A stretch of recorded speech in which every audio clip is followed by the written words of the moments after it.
उत्तर प्रदेश में एक नए तरह का तमाशा शुरू हो चुका है। पहले बरेली के सिटी मजिस्ट्रेट अलंकार अग्निहोत्री ने शंकराचार्य अभिमुक्तेश्वरानंद के अपमान और यूजीसी के नए नियमों के विरोध में इस्तीफा दिया।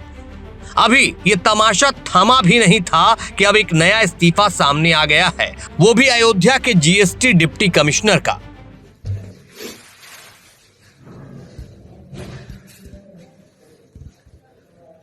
हेलो, हाँ मैंने इस्तीफा दे दिया है। हाँ मुझे बर्दाश्त नहीं हुआ, मुझे बर्दाश्त नहीं हुआ।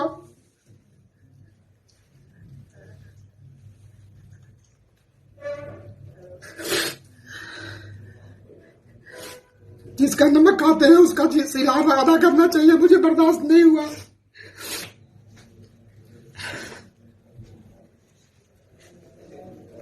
सॉरी, पत्नी से बात कर रहा था मैं।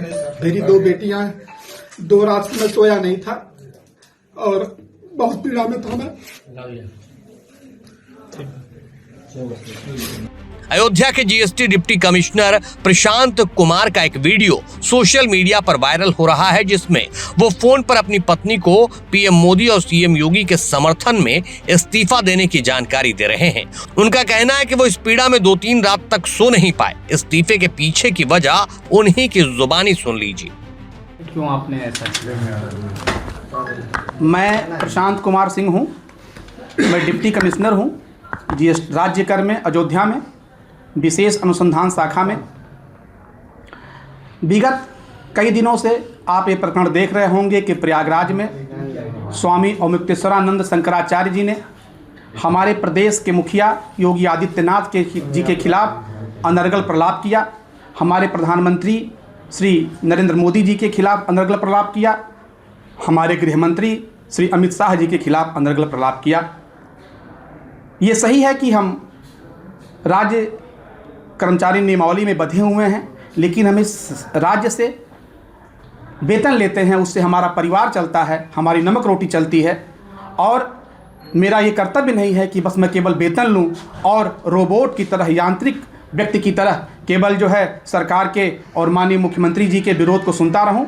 मेरे भी अंदर एक दिल है जो धड़का, और मैं सरकार के समर्थन में, आदरणीय प्रधानमंत्री जी के समर्थन में, आदरणीय आदित्य योगीनाथ जी के समर्थन में अपना त्यागपत्र दिया हूं।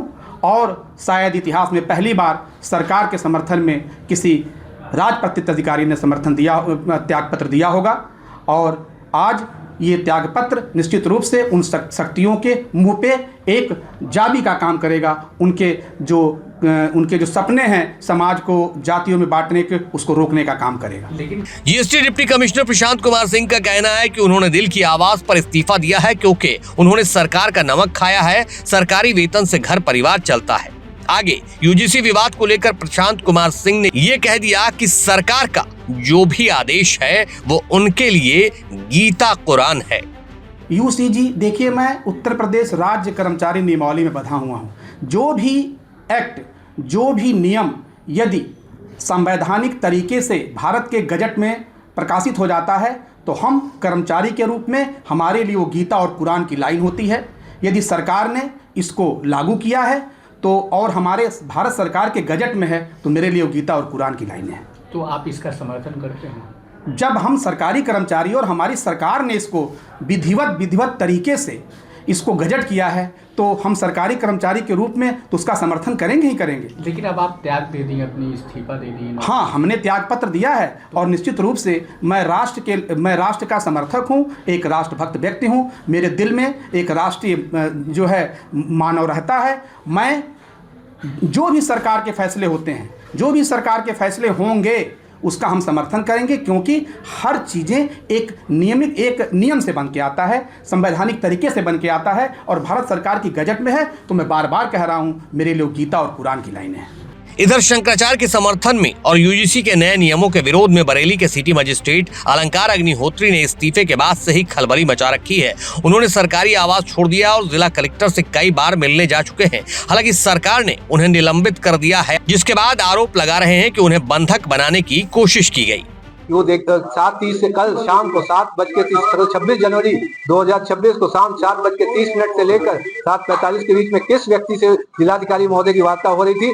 दो व्यक्ति एक विचारधारा के तहत बोला था, पंडित पागल हो गया, इसको रात भर ही बिठा के रखो, इसको जाने मत देना। वो तो भला हो, बजरंगबली का आशीर्वाद था कि वहाँ पे जो हमारे सचिव साहब जो है दूसरे कमरे में दीपक पांडे जी मौजूद थे, और मैंने 7:44 पर उनको कॉल किया और बताया कि मीडिया में तुरंत मैसेज दे दें कि मुझे यहाँ पे बंधक बनाने का आदेश जारी हो गया। ये घटना जो हुई जब आपने सोशल मीडिया पे अपने इस्तीफे का पोस्ट किया, उसके बाद क्या जिलाधिकारी महोदय ने आपको आवाज से बुलाया? जिलाधिकारी महोदय ने मुझे आवाज से बुलाया था, अलग अलग तरीके से परसुएट कर रहे थे, प्रलोभन दे रहे थे कि अभी 4 दिन बाद हम आपको रिलीव करा देंगे, अभी रुक जाओ, अभी रुक जाओ। अच्छा, फिर उन्होंने बोला नहीं 3 दिन ही रुक जाओ, फिर बोला 2 दिन ही रुक जाओ। अरे छोड़ो, आधा दिन की छुट्टी ले लो। वो चाहते तो मैं कुछ ऐसा लिख के दे दूं कि जैसे ही मैं लिख के देता तो तुरंत वो एक कार्रवाई किसी भी फर्जी आरोप में मुझे सस्पेंड करके एक जो ये हमारा जो इस्तीफा है उसको दरकिनार करने की कोशिश हुई। अभी एक नोटिस लेकर आए थे जिलाधिकारी के यहाँ से, क्या था वो और क्या वो मुझे अभी पता नहीं, मैं आप तो मीडिया से बात कर रहा हूँ। अभी बता रहे हैं कि जो आपको निलंबित किया गया निलंबन के जो सुनियोजित साजिश के तहत उनका एक प्लान था पहले जो विफल हो गया,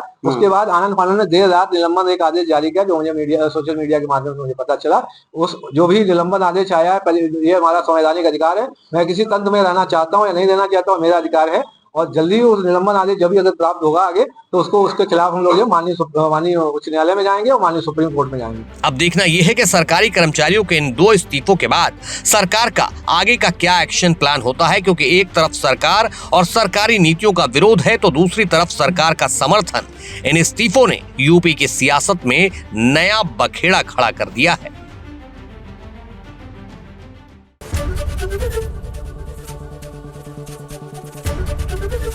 एबीपी गंगा, खबर आपकी, जुबान आपकी।